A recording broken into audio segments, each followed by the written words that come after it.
TMC Hindi के दर्शकों को मेरा प्यार भरा नमस्कार। आज हम हाजिर हैं, हम हैं पीएसएसएम कार्यक्रम के एक और नए एपिसोड के साथ में।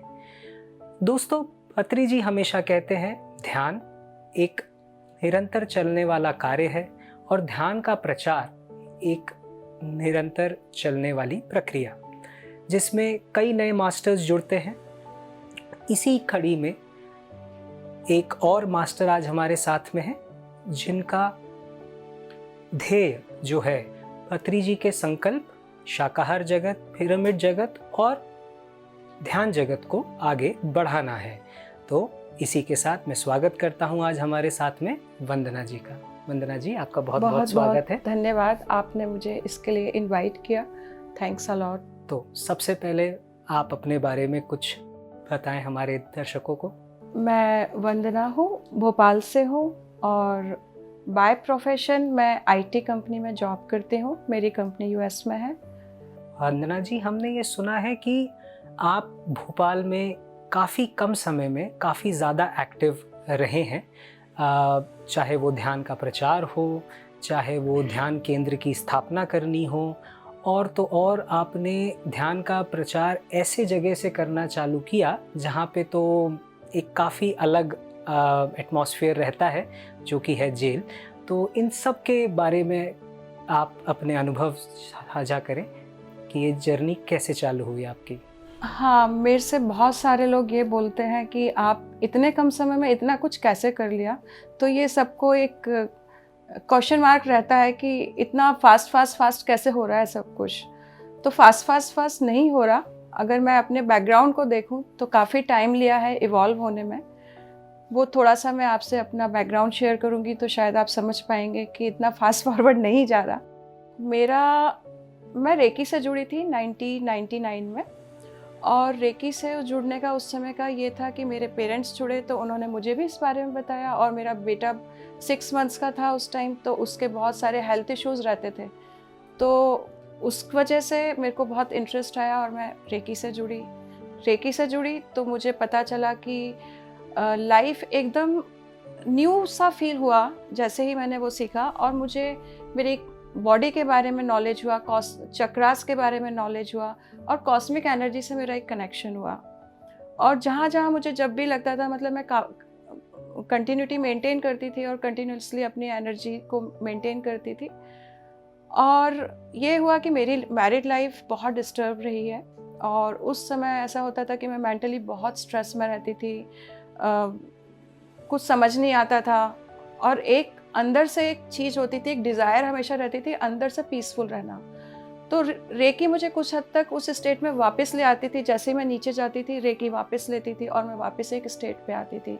तो ये प्रोसेस चलता रहा, जिससे मैं एक पर्टिकुलर एनर्जी को मेंटेन कर लेती थी। अब समय बीतता गया और कुछ ऐसा हुआ कि मेरे बेटे को भी हेल्थ इश्यूज़, पहले मैं बहुत सालों तक मुझे हेल्थ इश्यूज़ होते रहे, और फिर मेरे बेटे को भी कुछ हेल्थ इश्यूज़ अराइज हुए। और एक डिसीज़न मेकिंग पॉइंट आया लाइफ में कि जब ये डिसीज़न लेना पड़ा कि अब नेक्स्ट क्या करना है। क्योंकि एक दिन मिडनाइट मेरा बेटा बहुत बीमार हुआ, मैं आईसीयू में लेके गई, और मुझे लगा कि अब इसको बचाना मेरी लाइफ की सबसे ज़्यादा प्रायोरिटी है, और बाकी अब कुछ नहीं। तो उस मोमेंट में मैंने एक डिसीज़न लिया कि नहीं, अब इसको मैं इसी के लिए ही मेरे को बस सब कुछ सोचना है, और मैं अपने पेरेंट्स के पास वापस आई।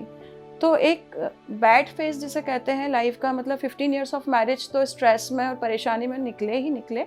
बट उसके बाद ये हुआ कि जैसे ही मैं वापस अपने पेरेंट्स के पास आई, 2011 की बात है, तो बहुत एक नीचे जाने वाला, मतलब डाउनफॉल वाला फेज आया, जिसमें मुझे बहुत सारे अंदर से क्वेश्चंस आते थे, और मेरे क्वेश्चंस का कोई एंड नहीं था, और मेरे आंसर्स का भी किसी के पास कोई आंसर नहीं होता था।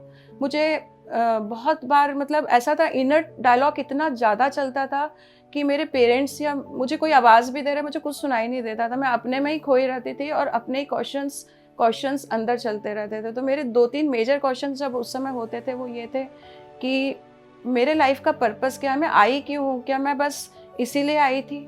और इनर पीस तो मेरी लॉस्ट हो चुकी थी, इनर पीस जैसी चीज़ ही नहीं, तो इनर पीस वापस कैसे लाऊं। फिर एक मुझे ऐसा होता था कि हमारे जैन धर्म में यही बताया है कि अगर आपको मोक्ष प्राप्ति चाहिए। मतलब मुझे ऐसा लगता था मैं ये जो लाइफ गई मेरी, इतने साल जो मेरे चले गए लाइफ के, तो इस नेक्स्ट टाइम फिर से जब मैं आऊँगी तो मेरे को यही सब करना पड़ेगा। तो हर बार आऊँगी जाऊँगी, तो इसका एंड क्या है? क्या मोक्ष कैसे प्राप्त हो सकता है? तो मैं ये मोक्ष कैसे प्राप्त, निर्वाण कैसे प्राप्त होता है, ये अक्सर मेरे अंतर मन में क्वेश्चंस हमेशा रहते थे। और जो आंसर हमारे, जब मैं मम्मी के साथ मंदिर जाती थी और वो सब बताते थे वहाँ पे महाराज जी और सब, तो वो यही कहते थे कि आपको मतलब गृहस्थ जीवन में रह के मोक्ष प्राप्त करना तो शायद कहीं हमारे धर्म में ऐसा बता ही नहीं गया। तो मुझे लगता था नहीं, मैं अपनी रिस्पॉन्सिबिलिटीज़ को छोड़ के तो भाग ही नहीं सकती कहीं पे, मेरा बेटा है, मुझे उसके लिए जीना है। तो मैं क्या करूं कि मैं सबके साथ भी रहूं और मेरे को इनर पीस भी मिले, और मेरे को ये लाइफ का जो लाइफ एंड डेथ की साइकिल में इससे बाहर भी आऊँ। तो बस अंदर ही अंदर ये जो इनर डायलॉग चलता था, इससे मुझे 1-1.5 साल लगा कि मैं शिवयोग से कनेक्ट हुई। और जैसे ही शिवयोग से कनेक्ट हुई, मेरे अंदर जितने क्वेश्चंस चल रहे थे वो सारे मुझे आंसर्स मिलते गए। सबसे पहले मुझे एक होता था कि मेरे साथ ही मेरी लाइफ में ऐसा क्यों हुआ, उसका मुझे आंसर मिला। मुझे कर्म सिद्धांत के बारे में जानकारी मिली मेरे गुरु से। तो कर्म सिद्धांत जब जाना तो बहुत सारा ट्रांसफॉर्मेशन खुद से हुआ। मैंने एक्सेप्टेंस सीखा, फॉरगिवनेस सीखा, अनकंडीशनल लव सीखा, और एक बहुत बड़ी चीज़ जो मैंने लाइफ में सीखी थी वो थी सेवा। मुझे उन शिवयोग से जुड़ के ही, बाबा जी से जुड़ के ही पता चला कि सेवा क्या होता है। मैंने काफ़ी उसमें काम किया, और डिफरेंट फॉर्म में कैसे सेवा की जाती है मुझे कभी नहीं पता था, तो वो भी मैंने सीखा। और एक टैगलाइन मुझे मिल गई थी वहाँ पे, हर हाल में खुशी। हमारे जो गुरु हैं वो हमेशा ये कहते थे, हर हाल में खुशी, हर हाल में खुशी। तो प्रॉब्लम्स, इश्यूज, सिचुएशंस तो आते ही गए, लेकिन ये था कि हर हाल में खुश रहना है, ये मैंने सीखा। और यात्रा ऐसे ही चल रही थी, इवोल्यूशन हो रहा था। बट एक फेज ऐसा आया कि 2019 में फिर से ऐसा लगने लगा कि मैं कहीं अटक रही हूँ, जो मुझे चाहिए वो मुझे मिल नहीं रहा। मतलब एक स्टेट तक तो मैं आ गई, लेकिन अब इसके बाद क्या? और भी तो कुछ होता होगा ना, जो मैंने जान लिया, जो मैंने सीख लिया, उसके बाद भी तो बियॉन्ड दैट कुछ है। तो वो जानने की इच्छा मुझे बहुत ज़्यादा होती थी। और सेल्फ रियलाइजेशन कैसे मुझे मिल सकता है। और डेथ में मैं बहुत ज़्यादा क्यूरियस होती थी। मतलब मैं इतने सारे यूट्यूब वीडियोस देखती थी कि मुझे पता चले कि डेथ जब किसी व्यक्ति की होती है तो वो कहाँ जाता है, कैसे आता है, वहाँ जाके उसके साथ क्या होता है। तो ये क्यूरियोसिटी इतनी ज़्यादा थी उस समय। और फिर कोरोना का टाइम आया, बीच में मेरा जॉब भी नहीं था, 1 साल में थोड़ा फ्री थी, तो मैं यही सब वीडियोस देखती रहती थी। और मुझे उसी समय एक पीएमसी हिंदी चैनल पे महेश्वरी कुमारी का एक वीडियो मिला, जिसको मैंने देखा और मुझे पीएसएसएम के बारे में कुछ जानकारी मिली। तो पीएसएसएम से जो मेरा जुड़ना हुआ वो यूट्यूब चैनल के माध्यम से हुआ, जिसको मैं बहुत बहुत धन्यवाद देती हूँ कि पीएमसी हिंदी जैसा चैनल है हमारे यहाँ पे, जिसमें भटके हुए लोग वहाँ जाके लैंड करते हैं। और एक आनंद का समुद्र जैसे होता है ना, वहाँ पे उतना ज़्यादा ज्ञान और ध्यान ये सब कुछ मिलता है। तो बस मेरी लैंडिंग भी ऐसे हुई कि मैं यहाँ पे आई, और फिर एक के बाद एक मैंने कम से कम 25-30 आत्मा की यात्राएं, ऐसे वीडियोस मैंने बहुत सारे देखे। इतना देखा मतलब शायद 1-1.5 महीना में जब भी फ्री टाइम होता था मैं वही देखती थी, किसी का आता जाता था, तो बहुत सारा देखा, तो बहुत सारा इन्फॉर्मेशन मिला। और मुझे ये एकदम मैं 100% श्योर हो गई कि नहीं, सब लोग झूठ नहीं बोल सकते। अगर ये अपने एक्सपीरियंसेस शेयर कर रहे हैं तो कुछ बात तो है यहाँ पे, और अब मुझे इसका अनुभव लेना चाहिए। तो फिर मैंने लास्ट में जब पत्री जी के बारे में सुनती थी उन सब के मुँह से, तो मुझे बहुत क्यूरियोसिटी बढ़ती ही जा रही थी डे बाय डे। फिर मैंने कहा नहीं, अब सब सुन चुकी हूँ, अब तो मुझे पत्री जी को ही सुनना चाहिए। तो मैंने एक वीडियो ढूंढा जिसमें उन्होंने आनापानसति ध्यान क्या होता है, उसको कैसा करना चाहिए, उसके बारे में उन्होंने हमें बताया। तो मैंने वो सुना, और उसमें उन्होंने जब बताया कि ये जो मेडिटेशन है इससे पूरा लाइफ ट्रांसफॉर्मेशन होता है, और इसको आपको 40 डेज तो करना ही करना है। तो वो जो प्रोसेस है करने का जो उन्होंने बताया वो इतना सिंपल लगा मुझे। तो मैंने कहा अब मैं इसको करके देखती हूँ। तो मैंने अपने कैलेंडर में, एक डेट थी मेरी वो 29 मई 2021, मैंने कैलेंडर में मार्क कर लिया। मैंने सोचा अब आज से 40 डेज तक मैं ये मेडिटेशन कंटिन्यूसली करूँगी। तो बस उस दिन मैंने किया, मुझे बहुत अच्छा लगा।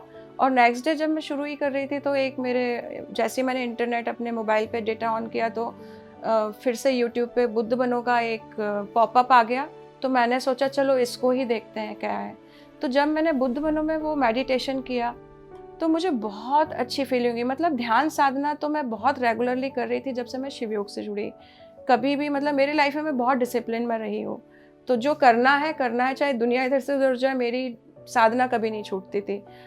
तो जब यहाँ पे इनके साथ मैं कर रही थी तो जैसे ही वो मेडिटेशन शुरू हुआ मैं ट्रांस में चली गई, और जब वो मेडिटेशन ख़त्म हुआ मैं वापस आई। तो ये मेरे लिए एक नया अनुभव था जो मैंने इसके पहले कभी अनुभूति मेरे को नहीं हुई थी ध्यान में। मतलब जब मैं साधना करती थी तो मुझे 5-6 मिनट बाद कहीं बेचैनी होती थी, कहीं हाथ हिल रहा है, कहीं पैर हिल रहा है, मतलब एकदम शांति से मैं कभी नहीं बैठ पाई थी। तो वो मेरे लिए फर्स्ट एक्सपीरियंस था। इतने पीसफुली मैं 45 मिनट्स तक मेडिटेट किया मैंने, और वो भी मैं ट्रांस में चली गई। तो मुझे बहुत अच्छा लगा। और उसके बाद जो उसमें ज्ञान आता था तो वो बहुत ही अल्टीमेट था। मतलब ऐसा लग रहा था कि खजाना मिल गया हो मेरे लिए, मेरी लाइफ में एकदम इतना सारा मतलब भर भर के आ रहा हो, ऐसा फील हो रहा था डे बाय डे जो मैं सुन रही थी। तो लास्ट के मैंने 6-7 एपिसोड देखे थे बुद्ध बनो के, और 40 डेज उसमें एंड हो गया था। तो मुझे बहुत अच्छा लगा। और एक हमारे परिचित है, उनके माध्यम से मुझे ये JTTP 13 का फॉर्म आया। मैंने कुछ भी नहीं सोचा, ना पूछा, ना जाना कि ये क्या है। उन्होंने कहा वंदना आप इसको भर देना, तो मैंने फिल कर दिया और मैंने उसको ज्वाइन किया। जब मैं JTTP से जुड़ी तो बहुत डिफरेंट एक अनुभूति हुई कि एक तो इतने घंटे मेडिटेशन करना बहुत इजी हो गया, इतना इजी प्रोसेस था।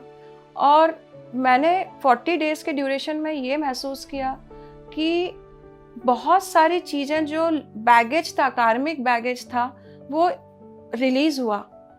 और एक शॉर्ट ड्यूरेशन में एक बहुत फास्ट वे में मैं आगे बढ़ी, क्योंकि उसमें जो नॉलेज विजडम मुझे मिलता जा रहा था वो बहुत डिफरेंट था। जो मेरे क्वेश्चंस होते थे कि लाइफ आफ्टर डेथ क्या होता है, कहाँ जाते हैं, तो मुझे और मतलब वहाँ से वापस बाउंस बैक हो रहा था कि सोल प्लानिंग क्या होती है, लॉ ऑफ इनकारनेशन क्या होता है, कैसे हम आते हैं, कैसे हम प्लान करते हैं, मतलब बहुत और ज़्यादा इन्फॉर्मेशन। प्लस उसके अलावा भी मैंने बहुत सारा नॉलेज गेन किया। तो JTTP का जो सत्र थे वो बहुत अच्छे थे। एक पर्टिकुलर टाइम पे उठना, मतलब 4:30 पे उठ के नहा धो के बैठ जाना बहुत अच्छा लगता था।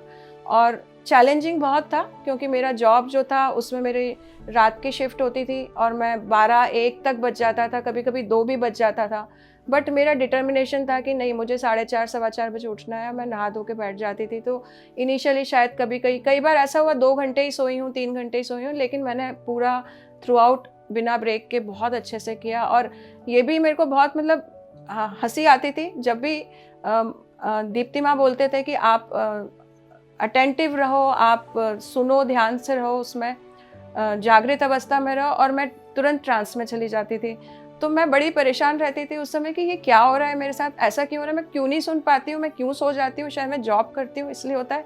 मैं फिर क्या करती थी, फिर से फ्रेश होके 10 बजे के आसपास फिर से बैठती थी कि मैं फिर से करूँ और फिर से उसको सुनूँ। इस बार नेक्स्ट टाइम तो एटलीस्ट मैं सुनूँ कि क्या एफर्मेशन से क्या हो रहा है।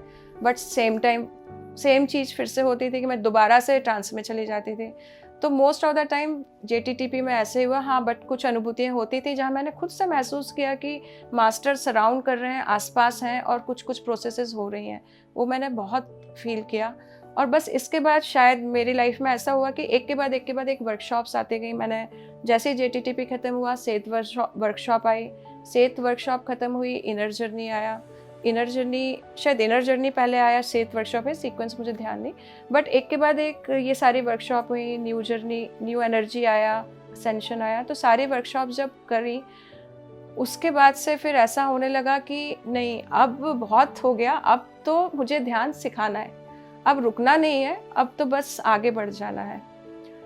तो मैं जो भी मुझे मिलता था मैं सबको बोलती थी कि आपको ध्यान सीखना है या मैं किसी को ध्यान सिखा सकती हूँ, या आपके ऑर्गेनाइजेशन में, मेरे फ्रेंड्स को भी मैं बोलती थी कि मैं ध्यान सिखाना चाहती हूँ, आप अपने ऑर्गेनाइजेशन में कितने सारे कॉर्पोरेट में तो कितना प्रॉब्लम है, मतलब तो मैं वहाँ पे भी सिखा सकती हूँ, प्लीज़ आप पूछ के बताना, HR से बात करना। तो मैं इस तरह से सबको जो मिलता था सबको, मतलब यूनिवर्स में इतने मैसेज जा रहे थे मेरे कि बस मुझे ध्यान सिखाना है, ध्यान सिखाना है, ध्यान सिखाना है। और यूनिवर्स ने बस वो सुन लिया और एक बड़ा सा प्लेटफॉर्म मेरे लिए प्रेजेंट कर दिया। वो था सेंट्रल जेल भोपाल। तो कभी कभी मैं सोचती हूँ, तो मुझे भी ऐसा लगता है कि ध्यान की शुरुआत भी ऐसी जगह से हुई जहाँ कोई जाने का भी नहीं सोचता। बट कुछ ऐसा हुआ कि जब मैं JTTP कंप्लीट किया तो मुझे लगा कि भोपाल के सभी लोगों को इकट्ठा करना चाहिए, क्योंकि कई सारे लोग हैं भोपाल के, पर सब अलग अलग हैं। तो बिखरे हुए मोतियों को जोड़ के एक माला पिरोनी चाहिए, ये मन में थॉट आया। राम सर ने मुझे हेल्प किया, उन्होंने सारे नंबर्स प्रोवाइड किए और मैंने भोपाल में व्हाट्सएप ग्रुप्स बना के सभी लोगों को कनेक्ट किया। तो उस कनेक्शन में ये हुआ कि जो भोपाल सेंट्रल जेल में अजय खरे सर हैं, जो वहाँ जेलर हैं, उनके बीच बीच में मुझे कॉल आते थे, कुछ क्वेरीज होती थी, वो मुझसे पूछते थे।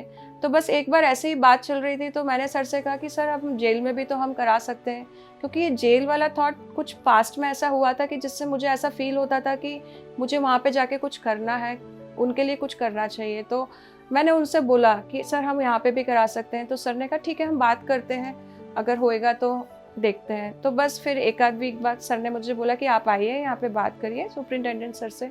मैं बात करके आई वहाँ पे और उन्होंने अप्रूवल दे दिया और हमने फिर 40 डेज़ वर्कशॉप वहाँ से शुरुआत की। बहुत ही कॉम्प्रिहेंसिव और बहुत ही इलेबरेट आई वुड से कि ये एक्सपीरियंस रहा कि आपने इतने कम समय में, जैसे कि सबके सब बोलते ही हैं कि आपने सारी की सारी वर्कशॉप्स भी की और अपने काम के साथ में सारी वर्कशॉप्स करना, क्योंकि लोगों का जनरली ये एक रहता है मत कि अरे हम अपने काम के साथ में ध्यान करना मुश्किल रहता है। लेकिन आपके अनुभव से तो ऐसा लगता है कि एक बहुत ही ब्रीज की तरह आप इसके साथ में लेके चली गई। बहुत ही ये उत्कृष्ट। तो जैसे कि ध्यान आप भी पहली बार ही सिखा रहे थे और वो भी एक ऐसी जगह जो कि जेल, तो वहाँ का आपका अनुभव कैसा रहा?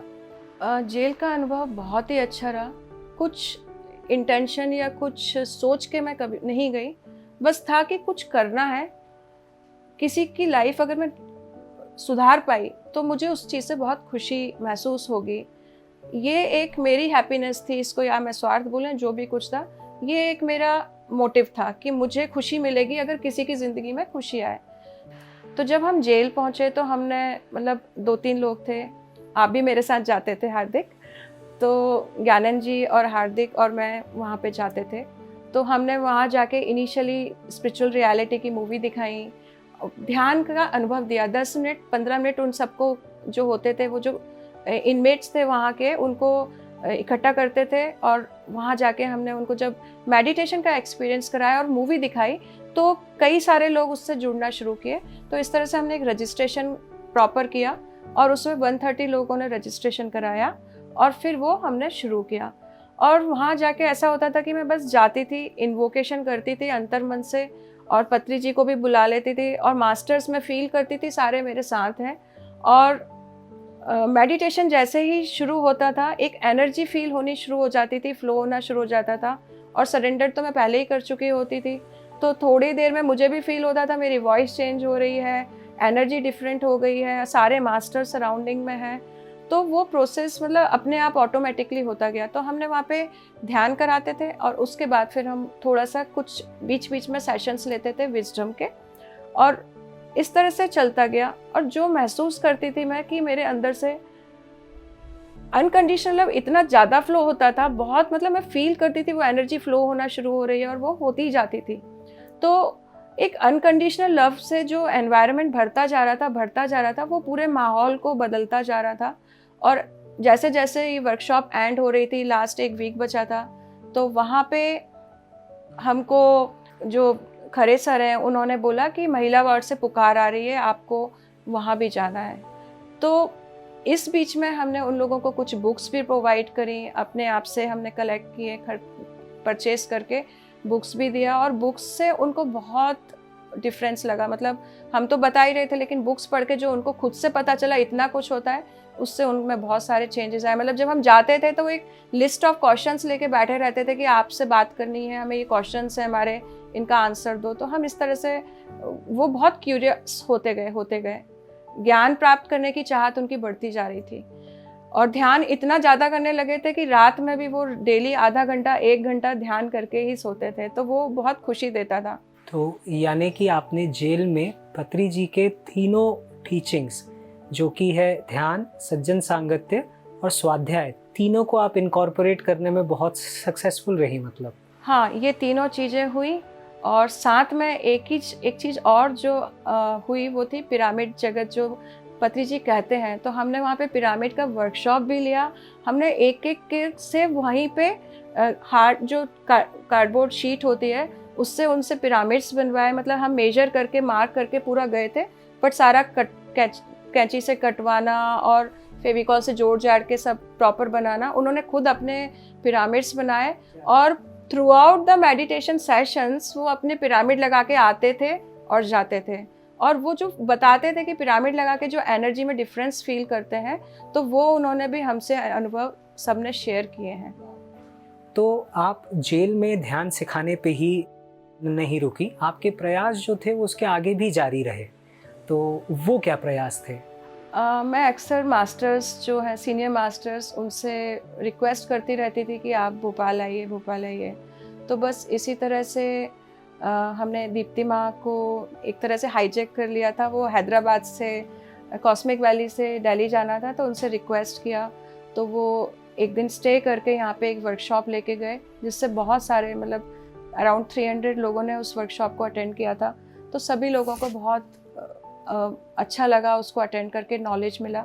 और फिर उसके बाद रामा राजू सर से बात चल ही रही थी कि कब वो वर्कशॉप करेंगे, तो फिर वो फाइनलाइज हुई और हमने अप्रैल में यहाँ पे एक 3 डेज़ का वर्कशॉप ऑर्गेनाइज़ किया, जो बेसिक्स फर्स्ट स्टेप ऑफ ध्यान होता है, जिससे हम आम लोगों को, नए लोगों को जोड़ सकें। तो जेल से जैसे ही वर्कशॉप हमारी 14 अप्रैल ख़त्म हुई थी और 15-16 ऐसे एक दिन का ब्रेक लेके हमने यहाँ पे 3 डेज़ का वर्कशॉप ऑर्गेनाइज़ किया और अराउंड 500 लोगों ने उसको ज्वाइन किया और बहुत मिरेकुलस रिज़ल्ट वहाँ पे भी उस वर्कशॉप में हुए। बहुत सारे लोग, नए लोग जुड़े, तो बहुत अच्छा अनुभव रहा। बहुत ही बढ़िया। और उसके बाद में जेल में जो आपके कार्य रहे, उसका आगे क्या इम्प्लिकेशन रहा? किस हिसाब से इस पे प्रशासन की क्या उसमें फीडबैक रहा उन लोगों का? जेल में ये जो वर्कशॉप हुई, ये बहुत पॉपुलर हो गई, क्योंकि उसमें कुछ ऐसे कैदी भी थे जो मतलब एक व्यक्ति हैं जिन्होंने 33 मर्डर्स तक किए हुए हैं, सीरियल किलर हैं, वो भी ध्यान में आने लगे, उनके जीवन में इतना परिवर्तन आने लगा। ऐसे बहुत सारे लोगों के जीवन में इतना परिवर्तन देख के वो आवाज़ महिला वार्ड तक पहुंच गई। तो वहाँ से जब आने लगा कि वहाँ पे भी जाके कराना है, तो जेलर सर ने बोला कि आप वहाँ पे भी कराइए वर्कशॉप। तो फिर मैंने वहाँ पे 40 डेज़ की वर्कशॉप कंडक्ट कराई फीमेल्स में। वहाँ जाके जो मैंने महिलाओं को देखा, तो वहाँ बहुत ज़्यादा ज़रूरत है, क्योंकि महिलाएं अपने परिवार को छोड़ के आती हैं और एक महिला के बगैर परिवार को चलना बहुत मुश्किल होता है। वो अपने बच्चों को छोड़ के तो बहुत चिंतित और बहुत फ्यूचर को लेके बहुत ज़्यादा परेशान होती हैं, क्योंकि फैमिली वाले, उनके परिवार वाले उनको छोड़ देते हैं, फिर उसके बाद वो उनसे पूछते तक नहीं है। कई महिलाएं ऐसी हैं कि कोई उनके लिए केस तक नहीं कर रहा, कोई उनको पूछ भी नहीं रहा है। तो जब उनको ध्यान सिखाया तो उनके अंदर जो ये था, डिप्रेशन था बहुत ज़्यादा, रात में सो नहीं पाती थी, भविष्य के को लेकर उनके प्रति इतनी चिंता थी, और धीरे धीरे वो बहुत आगे बढ़ती गई, ध्यान में रेगुलर ध्यान करने लगी। वहाँ पे भी रात्रि ध्यान को मैंने बहुत महत्व दिया। मैं मेल वार्ड में भी जाती थी तो भी वहाँ पे डेली उनको याद दिलाती थी, रात में आपको ध्यान करना है। तो इनिशियली ऐसा रेगुलर प्रैक्टिस करती थी, तो फिर 10-15 दिन में सब यूज टू हो गए थे, मतलब एक ट्यून से हो गए थे कि रात में ध्यान करके ही सोना है। तो महिला वार्ड में भी यही हुआ कि मॉर्निंग में वो एक पौन घंटा हमारे साथ करती थी, पौन से 1 घंटा, और रात में उनका आधा पौना घंटा होता था। तो ऊर्जा उनका बढ़ती जा रही थी, ऊर्जा में उनकी एनर्जी बढ़ती जा रही थी। तो जो लड़ाई झगड़े थे, मतलब एक इंसिडेंट में बताऊंगी कि 3rd या 4th डे था मेरा, जब मैं जेल में, महिला जेल के प्रांगण में जा रही थी। तो वहाँ पे जेलर सर ने मुझे बोला, खरे सर ने, कि हमारे 4000 कैदी एक तरफ और ये महिला वार्ड की 160 महिलाएं एक तरफ, ये बहुत बड़ा चैलेंज है आपके लिए। तो मैं सोच में पड़ गई, अब तो मैंने जाना भी शुरू कर दिया, अब क्या कर सकती हूँ, मैं भाग भी नहीं सकती। तो बहुत फ़नी सा लगा और मुझे लगा पता नहीं इतनी बड़ा एक रिस्पॉन्सिबिलिटी है या चैलेंज है या एक्सपेक्टेशन हो गई है लोगों की, देखा जाएगा, करते हैं। तो बस ये हुआ कि कुछ महिलाएं जो आपस में इतना ज़्यादा लड़ते थे, मतलब वहाँ पे वो आपस में बहुत ज़्यादा लड़ाई झगड़े होते थे, उनको मैनेज करना बहुत डिफ़िकल्ट था, जो प्रशासन है उसके लिए भी बहुत डिफ़िकल्ट था, और आपस में बहुत उनके एक दूसरे के प्रति नेगेटिविटी बहुत ज़्यादा थी। तो वो सब पॉजिटिव एनर्जी में कन्वर्ट होते गई, लड़ाई झगड़े बहुत कम हो गए। जो वहाँ पे अटेंडेंट्स थे उन्होंने भी बताया कि नहीं, अब बहुत शांति रहती है। तो बहुत सारा ट्रांसफॉर्मेशन जेल में हुआ।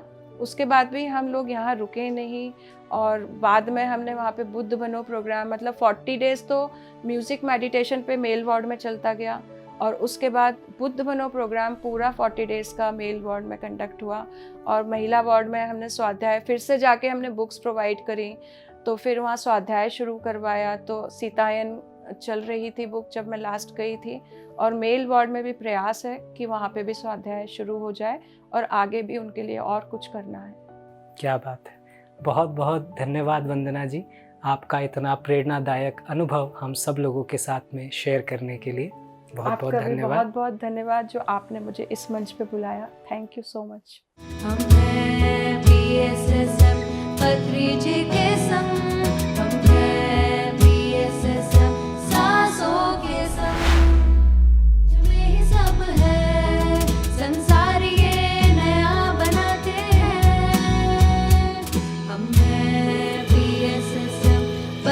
जी के संग